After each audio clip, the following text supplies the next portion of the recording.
Does the person you are with encourage you to read? You have to ask, what does he bring for me? Roses or books? If someone has a stake in making you better, that person will push you towards books. Books are what we all need.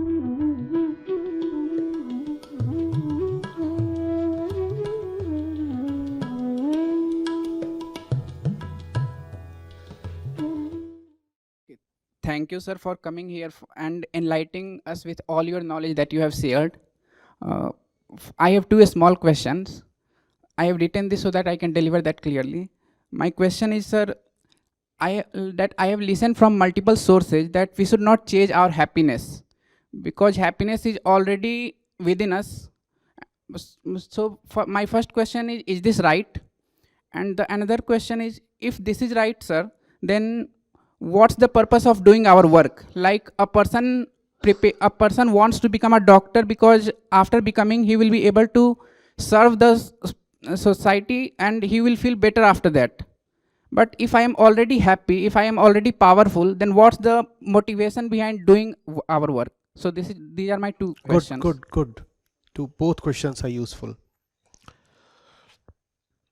No, it's not that you should not chase happiness. You should chase great happiness, true happiness, high happiness, lasting happiness, happiness free of sadness, happiness free of fear. And this will tell you that usually the happiness that we chase is not high, is not lasting, comes with fear and comes with sadness. Does it not? Does it not? And that's the problem with the normal kind of happiness. So the knowers have said happiness is not the goal of life. Absolute happiness is the goal of life. They were such super hedonists, you could say. We talk of ambition. Think of the ambition of the sages and the great philosophers. They did not even say that you should go for ordinary accomplishment or ordinary happiness. They said absolute happiness, happiness without a second, happiness without an end. That's the purpose of life. And that's the reason they said that the usual happinesses that you chase are all nonsense, because those happinesses come on back of fear. Those happinesses are just shadows of sadness. Those happinesses won't last. Those happinesses would leave long periods of wanting and longing and shallowness in their wake. So it's a very misplaced notion that wisdom or spirituality are about dropping happiness or not chasing happiness. No, no, no. Have you heard of the word Satchidanand? Satchit Anand. Getting it? Truth, consciousness, joy. And if the first two are there, then the third one is the proof. Your joy is the proof that you are living in truth, that you are living consciously. How can then wisdom be against happiness? Do you see the nature of the sages? They were such greatly ambitious people, they wanted total happiness. We picture them as serious, grave, almost gloomy old foggies, no? If I ask you, can you visualize a rishi? How do you visualize him? Serious.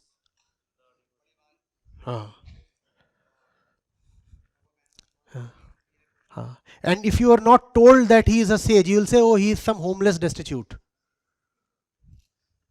Poor fellow. My sympathies are with him. Right? It's just because we are culturally conditioned to look at the image of the rishi as something respectable. Therefore, we don't say all these things. There is a great problem in the way we have thought of the sages. The sages were very, very joyful people. Very joyful people. And that's probably the reason they chose to live in the jungle. Because our cities and villages are joyless.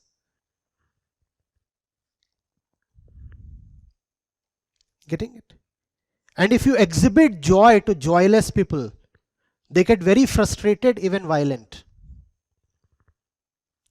If there are people who have condemned themselves to live morose, dull, boring, dead lives, if they come across someone who is truly living it,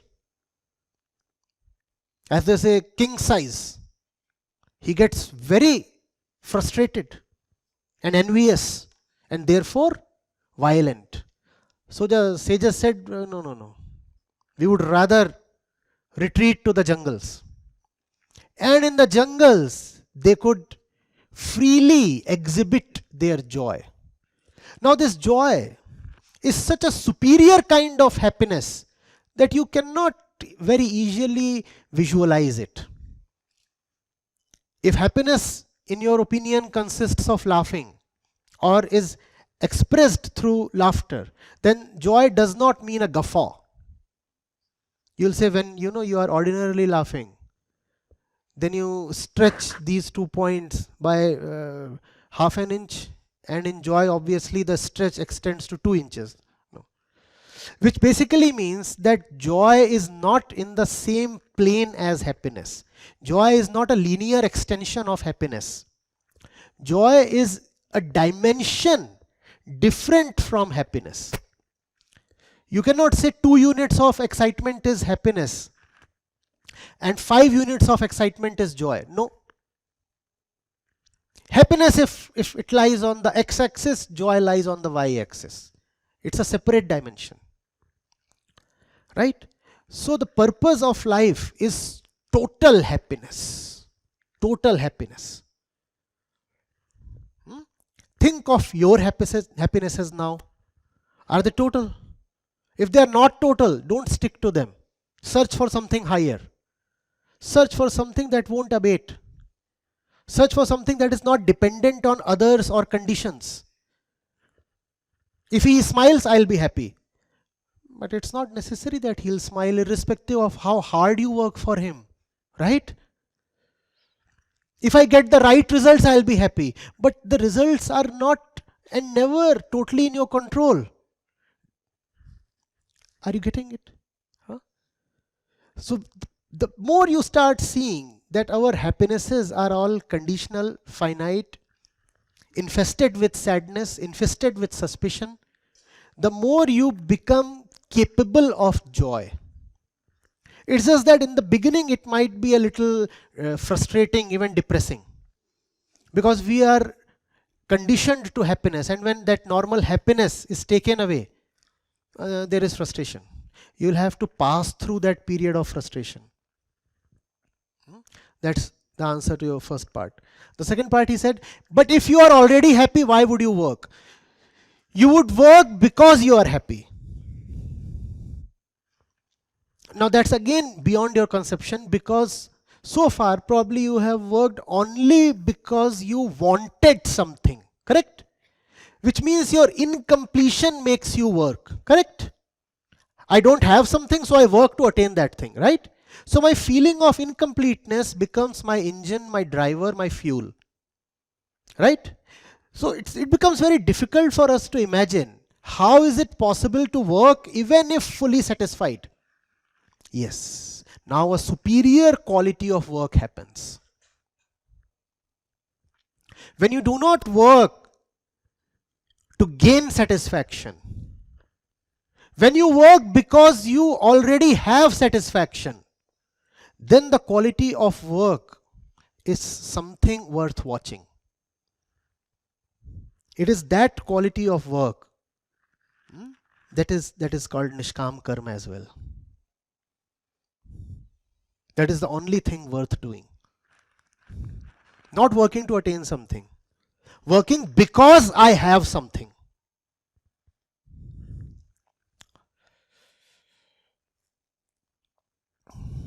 Not speaking so that you will applaud for me. Speaking because I have transcended the need to be applauded.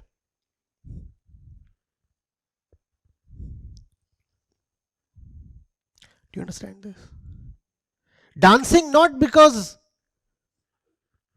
somebody would make a reel or a short and gain me. It's very difficult to find somebody dancing without a camera on. Right? If you can dance, and particularly if you can dance well, what do you immediately do? You record it. You record it even if you dance very badly, actually. But can there be a dance where there is no cognition, no remembrance of the camera? You're dancing because you just, and somebody asks, but why are you dancing? And he says, stupid. He thinks there must always be a why. There is no why. I'm just this is who I am. Felt like dancing, so danced. But what do you get out of dancing? I'm not that kind of a beggar. What do you think? I'm dancing in the town square to collect alms? No.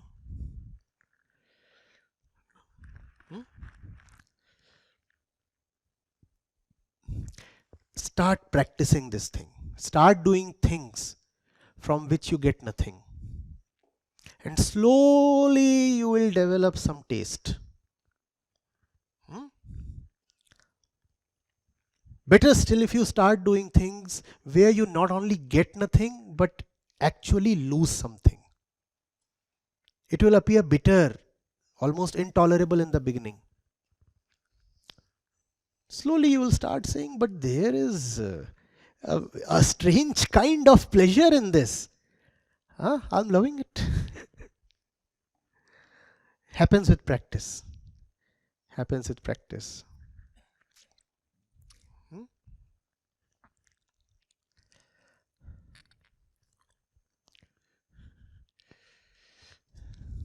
Yes.